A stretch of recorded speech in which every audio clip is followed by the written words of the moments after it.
Den togola anga demenka bara onye muso chesa ba to de ani desebato una na demene kan yi ajaranye ajara alaye alaka san wara irana alaka san wara tacha ani hirantai alislamaw togola ne sungalo bay lo horoma kama Seko Amadou. Alhamdulillah, bismillahir rahmanir rahim, wassalatu wassalamu ala rasulillahi sallallahu alayhi wa sallam. Média tigilamo amafu ame radio belekanfu kati 24 amafu ame TV Zahara fu ka sababu fu no ishwala baya haidrai TV sirfula era amfu silameya titani nyonemete ala kiraka dina sallallahu alayhi wa sallam alen nanade ko anga njando angrefe moula anankomo ani mamunu gerele douana ani balima siraw ani sinji dina min yo foko geleya we dine makanga do dine mina we dine makangi sinzi dine mina nyogo deme no be kokula iba soro bembe sabati nyogo deme be yoromi bembe sabati Seko Amadou Sidibe Bango Amadou ne ko ni tonyemae groupement de leaders spirituels musulmans mi na bureau be kati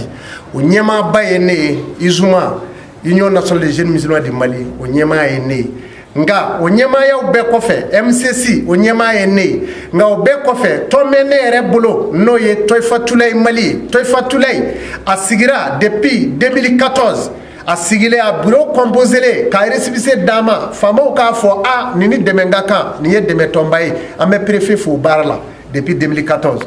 anye ngene irake aw munye toy fatulay tonne unye après damba obeya no ye Seko Amadou Sidibe ne yɛrɛ de y'a composé maa minnu faralanga trésorier ana président dugu wɛrɛw la ni ye mundugula ta président ye n'o ye Moribo ye Sikaso bɛ fo Kucala bi fo a bureau bɛ ni dugu bɛɛ la o tuma na an nana bi k'an ɲɛ yira an ka misiriba in alisilamɛw la muso minnu n'u cɛw fatura ala ma hɛrɛ d'u ma k'u dumuni da la fa kosɛbɛ a y'a jan don olu la toy fatulɛ wulila ka na ŋaniya yira kɛ u la ŋaniya yira min filɛ an ye sukaro d'u ma ka an bolo don wari la k'o bila enveloppe kɔnɔ k'o da sukaro kan k'a d'u ma Seko Amadou Sidibe n yɛrɛ ka cɛsiri kama k'a fɔ an wulila an ye dɛmɛ ɲini maa la an m'o kɛ nin na an m'an makɛsi yɔrɔ si ni yɛrɛ de ye fɛn ye Seko Amadou Sidibe Bango Amadou n ye bolo bila n faro ni ka nin kɛ ninnu ye mun kama an na yɔrɔ kama baro ala b'o de fɔ ko elbiru laya bula ako ale ala ati jo baraji la ka dogo kemata dinu tudan ni may juru min do abi saraye donc ala ko la ehmalu ay nyumanya ke dron el dayan la yamutu masam mena juru sara ate fatu de sankeme ko adale me no ala otumana annana ya kanani mbara nge uladaina ka kenyeni anyere ka cesiri to ngono no to fatulay me to fatulay to ne befu groupe sigile ndo ala fana ka groupe mo befu siga so kaw Kucala kaw befu manandali kaw olu munu me bureau nkema Gabon kata se lu bela jelema kase Francima ani Côte d'Ivoire a bureau nsigira o jamakulu mbe de ba kono donc amu foku barka daw ka cesiri la to fatulay sira ka bara min do ke bi weni men ndanze envoloye anye bara chamange anye ode faye anye orfilo takayi Qatar Charti partenariat manuche mais geleya dona bara kono Mali kele dona minge anu ka jamana u ka yoro fermena u mase ka deunda demisani namada masira ka deme soro kalo saba ulu do babe wa muga ani sabata ko ju de mo ala kamo to fatulay u barake anye kalamlo nzigi fana kalamlo min sigira bise kalamlo woro ma binani ma bi woro be soro kalamlo ngilengile be kono mfana sera ko ke karamoga munu mu sara a bara nge no bu kala ne rebi mulu bla nufa kono ko dumo nga to songo ko fe o kuma nindi anga baraketa wi aywa merci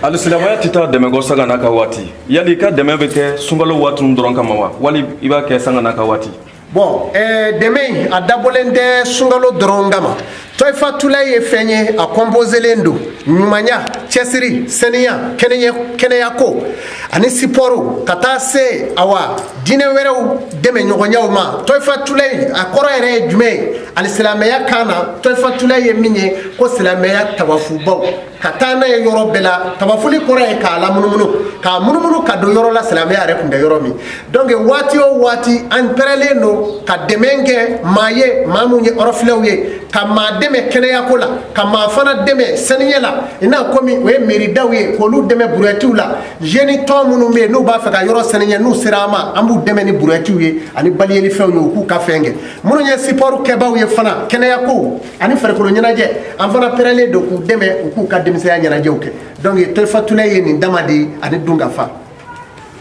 ani silamɛw sigilen don ni ɲɔgɔn dɛmɛ sanga n'a ka waati misiri jama fana ka ca bɛɛ lajɛlen ma se ka dɛmɛ sɔrɔ minnu y'a sɔrɔ olu sugantira cogo di.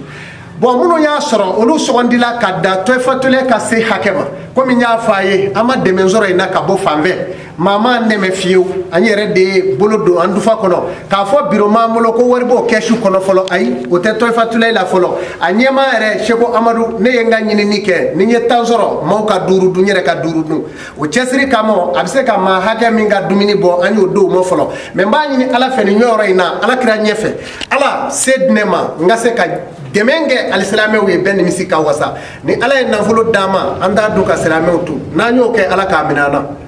أعوذ بالله من شر الشيطان الرجيم أعوذ بكلمة الله التامة من شر ما خلق بسم الله الرحمن الرحيم الحمد لله رب العالمين الرحمن الرحيم مالك يوم الدين إياك نعبد وإياك نستعين اهدنا الصراط المستقيم صراط الذين أنعمت عليهم غير المغضوب عليهم ولا الضالين اللهم صل على سيدنا محمد صلاة تنجينا بها من جميع الأهوال والآفات وتقضي لنا بها من جميع الحاجات وتطهرنا بها من جميع السيئات وترفعنا بها عندك أعلى الدرجات وتبلغنا في أقصى الغايات من جميع الخيرات من جميع الخيرات من جميع الخيرات في الحياة بعد الممات يا أرحم الراحمين